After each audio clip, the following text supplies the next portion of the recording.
All right, hello everybody and welcome. My name is Michael Oskam and this is Pro Audio Lessons. Today, I'm going to be covering my default template inside of Pro Tools. That's coming at you right now.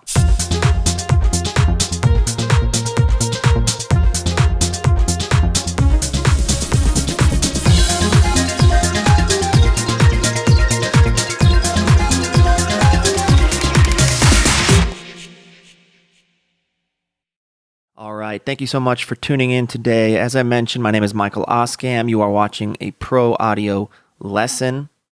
And today I'm going to be covering my setup, my default template inside of Pro Tools. Now, if you are a Pro Tools user, you're probably, or you may be aware that they launched an update that now gives you the ability to use folder tracks. Which is something that other DAWs have had for actually quite a while. Logic has had folder track stacks, I believe is what they call it. Studio One has track stacks or their own version of it as well. And I'm sure others do. Those are just some of the DAWs that I'm familiar with and I use on the regular. Pro Tools is my DAW of choice, meaning I use that probably 60% of the time. And of course, if I'm doing a mix for a client or a touch-up job, or sometimes even mastering, depending on what they ask for, I like to keep it in the DAW they're working. So I get a lot of projects in Logic, I get a lot of projects in Pro Tools, and I'm starting to get a lot more in Studio One, believe it or not. So they're gaining market share, and rightfully so. I think Studio One is a great DAW. But today we're here to talk about Pro Tools. It's been the industry go-to DAW of choice for ever. Logic has a huge market share, don't get me wrong, but if you walk into most major studios today or 10 years ago, they were using Pro Tools and they probably still are. Now we know with the shift in the way the music industry has gone more towards in-the-box mixing and mastering, portable nomad type engineers doing everything in a laptop, people doing it in their own. There are a lot more people using Logic as their main DAW, using Studio One, using Cubase, all of these things. So there's no right or wrong. It's just Pro Tools, from my perspective, and I think a lot of people share this, from a mixing standpoint, is the most straightforward. It's the most true to analog. And I know I'm going to get comments that fight me on that. And again, it's all a matter of opinion. But there's a reason Pro Tools has been the go-to for mixing in major studios. And that's because, in my opinion, it replicates the world of analog the most accurately. And it's the most friendly in terms of mixing. Now, if you're going to be producing, a lot of guys nowadays are producing inside of Logic. They have a lot more virtual instruments. Their MIDI capabilities are a lot more advanced, and so on and so forth. But that's a debate that's been going on Reddit and the internet for years and years. So there's no wrong. But if you guys use Pro Tools, I'd like to just dive in here and show you my default template, which is what we're looking at now with the new folders that they've introduced. Now, I should specify, this is my template for when I'm setting out to record and produce my own music and then mix my own music. So I know what kind of instrumentation typically goes into a Michael Oskam original, and so I've set up my session to match that. Now, that's not saying everything fits this. So like I mentioned, if I get a project from a client, it's quite possible that they don't have synths, for example, or they don't even have a key, like a piano part or something on the keyboard. So, it wouldn't always apply. But when possible, I do like to import my client's mixes into this template because the routing is all set up and it just saves me a lot of time. It's all color-coded and just laid out the way that I would like to work. If I'm unable to, then I will take their session and I will replicate this, the color code, the organization, the routing, as best I can, because that's how I know my session is set up. Now, I'm not saying that you have to set up your sessions like this, but what I do recommend you do is set up some sort of consistent template that you use, because the less you have to think about where is this hi-hat track, where is this synth part coming from, where is the backup vocal, and you can just go right to it because, hey, my backup vocals are always a light purple, boom. My synths are always green, boom. My drums are always like a minty green, boom. You know what I mean? So you know where to go. It saves a lot of the guessing, takes a lot of time out of guessing and trying to hunt down what you're doing. So spend the time to set up your own template. It can be colored the way you like. It will free up your brain to then focus on things that are important like creativity. So I think that speaks for itself and how important it is. Now, if you don't have a color code and a way that you like to set things up already, and you want to use mine as a way to start, go for it. So you can copy exactly what I'm doing here. And if it works for you, that's fantastic. If you want to change some of the colors and some of the routing schemes, by all means do it. But get to know how your DAW works, get to know how things are routed in and out of your DAW, and get to know a color scheme that works for you. So with all that said, let's jump into it. As I mentioned, this is used while recording and tracking, and even songwriting, coming up with ideas, and then ultimately mixing. So this session can be used for both. First of all, what I do is I set up a session, and I call the session MO default template. Up here you'll see, which is Michael Oskam's default template. And eventually, once the session is built out, I will save it into the template folder. And I save it in multiple places because you never know where you might be. So I'm not going to take much of your time, but I think you'll appreciate how this is set up. And what I really want to focus on here too is with the addition of folder tracks inside of Pro Tools, it made my workflow that much more clean and streamlined, because I usually set my stuff up this way anyways. And it's kind of a top-down mixing approach. You may have heard that term before. But what I do is I take all like instruments. So before folders existed, this is how I would mix too. I'll take all like instruments and bus them to their own subgroup master fader, so to speak. Not a master fader as you know it in Pro Tools. It's just an auxiliary channel. But that particular auxiliary channel controls all of the voltage going to the main mix bus. So if you had an entire multi-track drum kit, let's say, then what you would do is you would, instead of routing all of those tracks to the mix bus, you create a stereo aux, right? Shift Command N, hold down Command, hit the down arrow, switch it to aux, hit the right arrow, switch it to stereo, and boom, there you go. That's how you create a stereo aux. I know that's very basic for a lot of you, but I just wanted to point that out. You create a stereo aux, and then what you do is you route the output of all the multi-track drums to the input of that stereo aux. And then that fader acts as a volume control before it goes to the stereo output or the mix bus. So that's a nice way to help with gain staging. But it carries with it, and this is actually the real reason I do it and a lot of people do it, an added benefit, which is you can process the entire drum kit through that stereo aux. So if you wanted to put some compression on the whole drum kit, for example, you can, and you can do it with only one compressor on that stereo aux as opposed to putting compression across every single individual instrument within the drum kit. So that's pretty straightforward, right? And I do that for everything. So I have the drum subgroup or submaster. I have a bass submaster because a lot of times I'll have a bass amp coming in on maybe one or two microphones, and then I'll have a bass DI. So I want all two or three of those channels summed to their own particular aux channel or their master subgroup. Then I have keys for things like pianos, strings, all that stuff. Any sort of thing that a MIDI keyboard might be able to create, with the exception of synths. Anything that is synthetic. I mean, I know that MIDI key and MIDI strings are synthetic instruments, but when I say synths, I'm thinking more of what you would traditionally think of in a synth, which could be like a synth lead line or a synth bass, that kind of thing. Anything that a synth program might create, something like Serum might create, or, Serum or whatever, anything. And those go to the synth. So let me do this first. If you're not familiar with the folder arrangement and the way it works in Pro Tools, if you focus right over here, see the drum sub, the mint green here, right over here, you'll see a little folder icon. And if I click that, it unfolds and shows you everything within that subgroup. If you have multiples, like I do, if you hold down Option and click one of the folders, they'll all open. So I'm going to leave it open now, and we're going to talk about this. So in the drum subgroup, for example, I have, and you can tell it's in the folder because you see how these channels are indented to the right a little bit. That means that it's within this folder group, okay? And similar to Logic and Studio One, there are two types of folder groups, okay? So let's go to the menu and show you. So we can create a basic folder, which is really just for organizational purposes. It doesn't encapsulate any sort of routing or anything of that nature. It just lets you collapse things to make it smaller. If you need some real estate on your screen, it does not affect any sort of routing in any way. Or option 2 would be a routing folder. And that does more what you might think. It allows you to route things through that folder group, which is what I like to do here. So on this drum sub, for example, I have, you'll see here on my buses, and this goes to organization as well. These are always set up.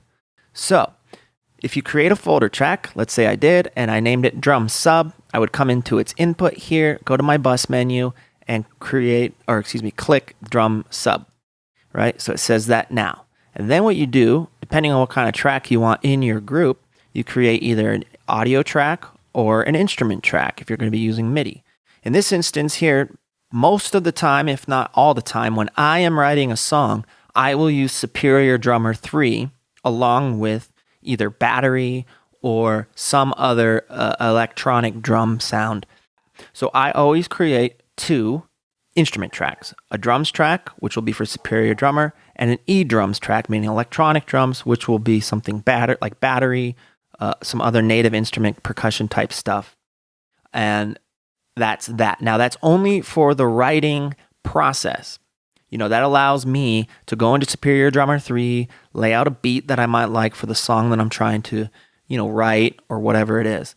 And then what I'll do is once I've committed to the part, you can go in and you can switch Superior Drummer from a stereo instantiation to a multiple output instantiation. So let me show you real quick what that looks like. And I used to use Easy Drummer 2, but I wanted a little more control, and Superior Drummer gives you a lot more control. So, if you're happy with Easy Drummer 2, I have nothing but good things to say about it. I just wanted more, and if you feel the same way, check out Superior Drummer 3, or maybe you use some of Slate's drum stuff. There's a lot of really good stuff out there. Native Instruments also, their complete package, which I have, they have some good drum stuff. So what I'll do is I'll come into my session. I typically go to a kit that I like or that I've designed. In this case, my favorite is Country Rock Punch, and I've changed some of this to be kind of more the way I want it to sound as I pull it up. And then, let's just say I'm writing a song, so I'll go into grooves. Right? And then you build out your part depending on how you want the tune to go as you're writing. Now, and then the same here. So on this instance, like I said, I'll usually use battery. And you know what? It wouldn't even hurt at this point for me to save these plugins into the session as part of the template, because I know that I'm always going to be using Superior Drummer 3 and battery in this session. So let's save me some more time. Let's save this as it is now. Okay, and let's overwrite it. Boom. So now every time I launch this template, those are already going to be loaded. Saves a lot of time, right? Always then in my drum subgroup, I also have a crush bus and a drum verb bus. And those are in the folder, as you can see. And those are routed. Actually, these are routed wrong. These should be routed to the drum sub as well. And the reason for that is I'm going to... Perfect. Okay, so I just want to make sure this is right. Actually, this is going to cause a feedback loop. So, cool, we're learning together. We're doing stuff together. So let's call this bus is the crush bus. Crush just means parallel compression. And so, cool. So then I want my E drums and my Superior drums to be sent to the crush bus. So I can do that by selecting here. I've highlighted the E drums and drums. I'm holding down Shift Option, and I can do this. I can go boom, and now both have a send to this bus. And on this fader that pops up here, if I hold down Shift Option again, I can set it to nominal, and both faders will do that. See? And I also have FMP, which stands for Follow Main Panner, or panning. And so those are set to hard left and hard right because this is a stereo track. So I want the stereo image to match that as it's being sent. So let's take a look at this in the mix window because it might help you visualize it a little better. So on these two channels, I have these both being sent at full volume, one to the crush bus, one to the drum verb bus or aux, right? So on here, I'm going to put some compression that I really want to smack the drums hard with. And then I'm also going to create some sort of reverb that I like. I might EQ the reverb afterward. And then all of that gets summed back together through this drum sub, which is then, as you'll see here, ultimately sent to the mix bus, which is the orange channel here. And the mix bus is then sent to my main output, which are my two studio monitors. Okay? Hopefully that makes sense. Moving on, we have a bass sum. Now, as I mentioned, I either play the bass through my 1073 input preamp, it directly in, or I might also create a MIDI bass part to go along with it. So I have two bass parts here, both of which are on these outputs, as you see, being routed to the bass sum, which is the master fader of the bass group, so to speak. And then that output is being sent to the mix bus. Keys, same idea. Now these are instrument tracks, okay? Because I'm only going to be playing MIDI instrumentation through this.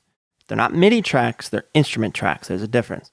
So the instrument tracks are both being sent to the key sum, and the key sum is this fader here, which are then being routed to the mix bus. Synth, same idea, going to synths, into the synths, out to the mix bus. Electric guitar, now these are audio tracks. Audio tracks, and I know that in my setup at home, in the home studio, are channels this, because I have it named that. So by default then, I have these inputs always set to that. I can hit save and come in here, save template, and great. Now that the inputs are always set every time I pull it up, I know that my electric guitar in comes from my 11 rack, and my 11 rack outputs run into these inputs on my Universal Audio Apollo 8 on the back. Okay? Then they route together to this electric guitar sum, and then onto the mix bus. Acoustic sum. Well, I have two acoustic channels. These are audio tracks, and I don't have these inputs set because they could be any mic that I might be using for my acoustic guitar. I just don't know which input on my patch bay I want to patch them into at this point in time, so I'll leave those as they are. Then what I do in the red here is I've pre-set up some bus paths to some auxiliary channels for typical effects that I might use inside of a session. So, for example, a long delay, a short delay, I have room verb, plate verb, hall verb, I have an H3000, which I like to use for vocals a lot.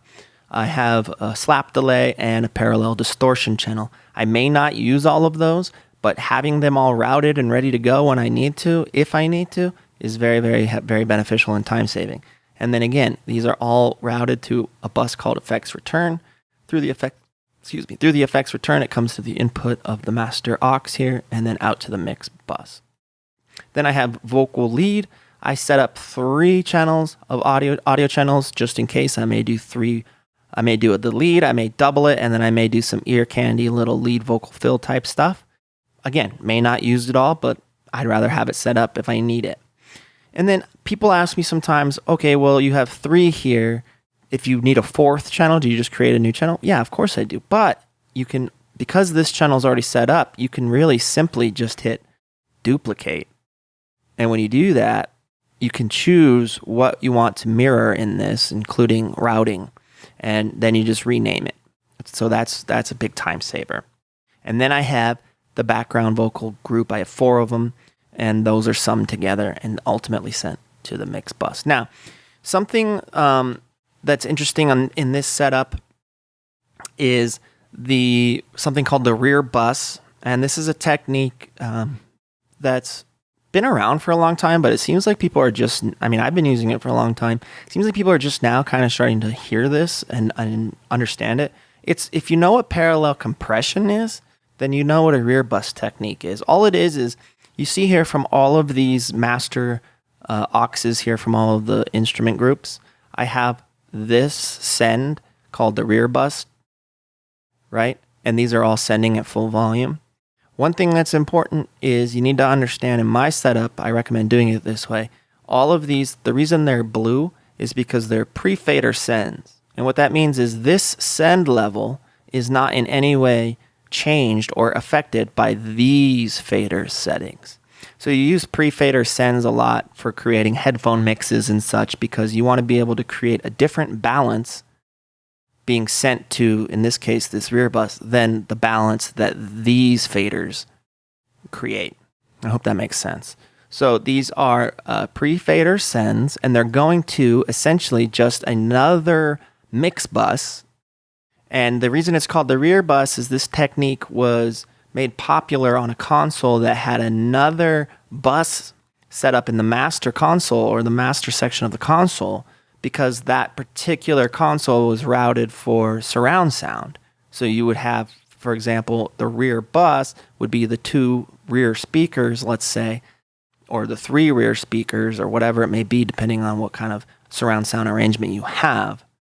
But since we're not using a surround sound, we can, at least on that console, since if you weren't using it for surround sound, you just had this other stereo mix bus that you could use. And so Andrew Sheps and a lot of people, what they would do is they would start using that bus for parallel compression of the entire mix. Now, be careful when you do this. It's really easy to overcook it.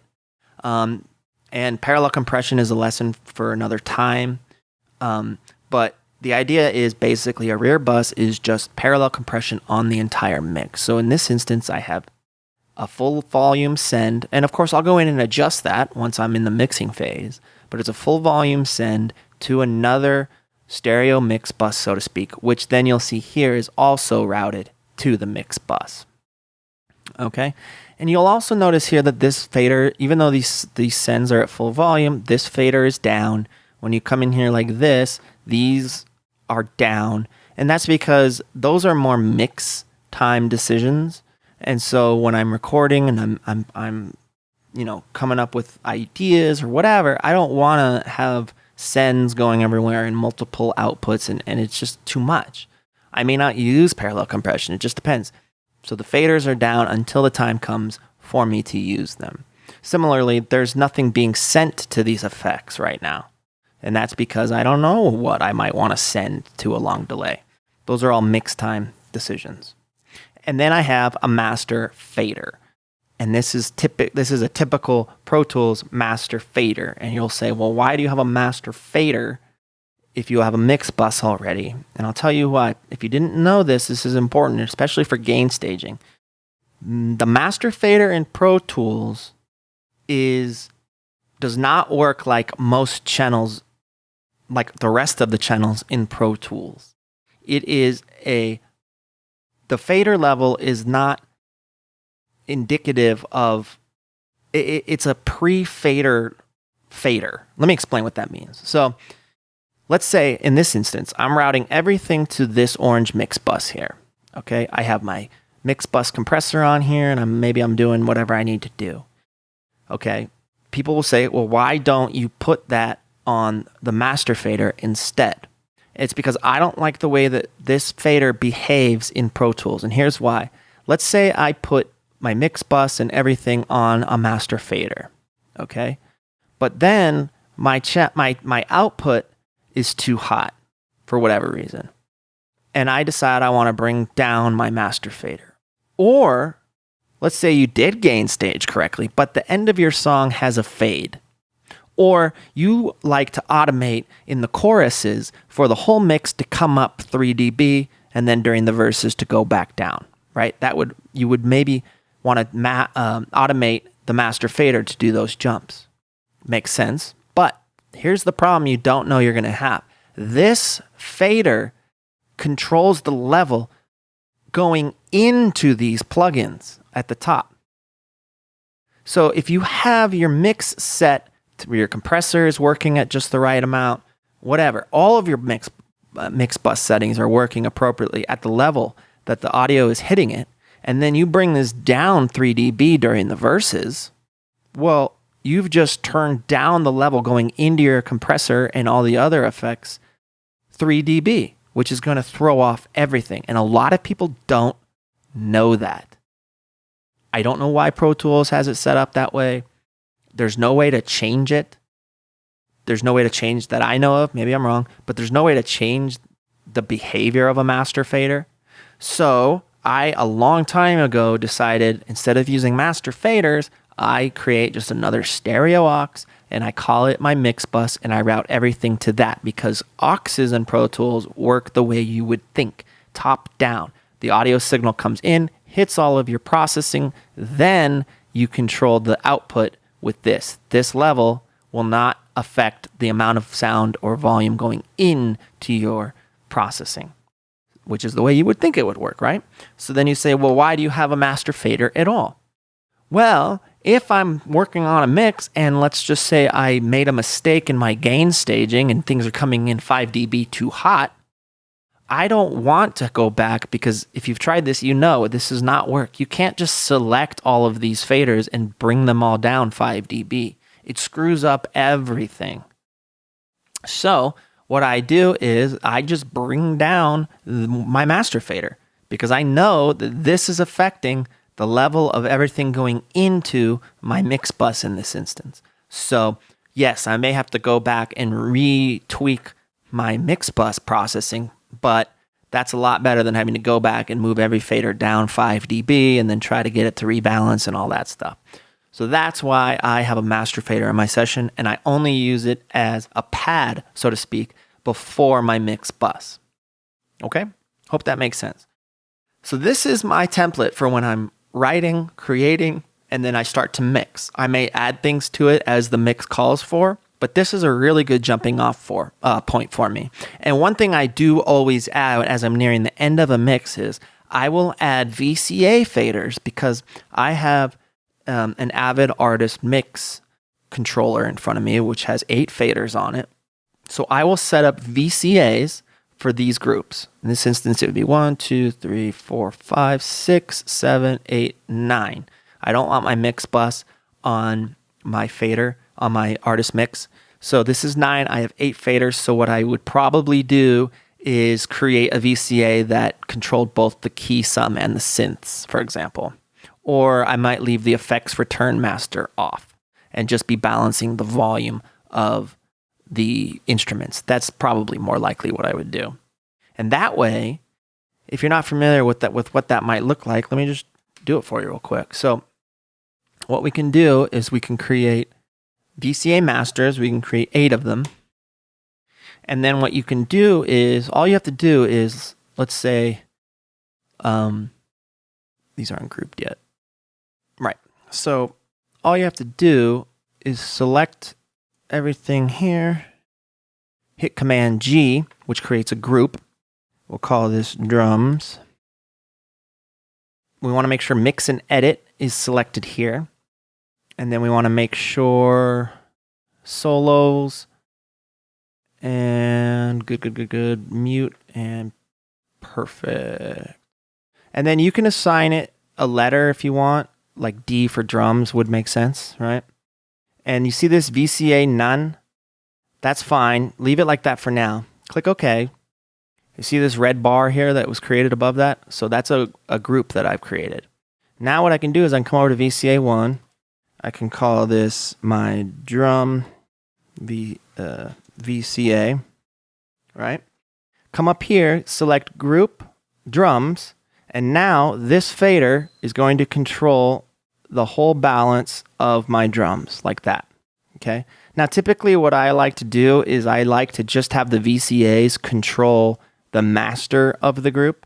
So I would come into this particular group here and modify it, and I would go ahead and eliminate these two. Remove, okay.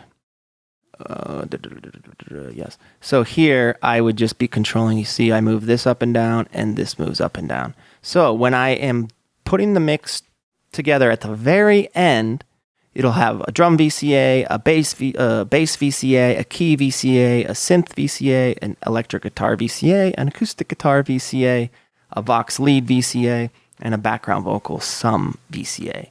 And so what that does is it gives me hands-on control on my artist mix of the 8 faders, which really do make up the balance of the entire mix. So since I've done this and I've created these, I'm going to go in here and rename these and ultimately save these 8 VCAs to my final template, because why not? I know I always use it, and it'll just save me time down the road. All right. And I should mention this one last thing. These colors are always the same. I always use the same colors. Drum, mint green. Any sort of effects or parallel processing is red. Bass, always pink. Keys are always yellow. Synth are always green. Electric guitar is always a shade of blue. Acoustic guitar is a lighter shade of blue. As I mentioned, effects returns are always red. Box leads are a deep purple. Background vocals are a light purple. Mix bus is always orange. And the rear bus is just a different shade of orange. And then the master is the standard Pro Tools blue. And I'm also the kind of person who likes the tracks in the edit window to mirror the color of the channel, because that way when I'm looking at it, it just makes sense. And that's a setting that you can set up or change inside of your Pro Tools options menu. All right, so I've taken up enough of your time, but I think that this is a really good way to organize. I know that this would help. You don't have to do it in this exact way, but I know that if you just spent some time, an afternoon, a few hours, to put together a template that makes sense to you, get to know it like the back of your hand, you'll not only save time, but you'll find yourself being more creative in the long run.